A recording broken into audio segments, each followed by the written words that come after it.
To add a photo to a contact on the Xiaomi 17, first of all, we can open the phone app. Once we go to the phone app, you can tap on the View Contacts button here on the right side of the phone, or you can tap on these three lines in the upper left corner and you can go to contacts in this place.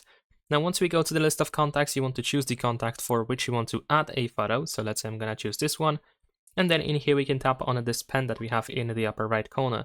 Here we have the picture and calling card, so we should be able to tap on the current picture, and then we can choose the photo that we wish to use. You can also use the camera immediately right now in order to take the picture at this moment and set it up for the contact.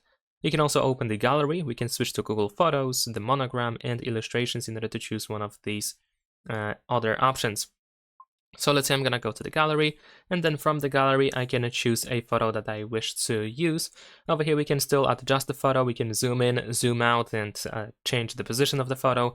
And once you set it up, you can tap on choose at the bottom of the screen. And of course we want to save it by using save in the upper right corner. And there we go, that is pretty much it. Leave a like and subscribe.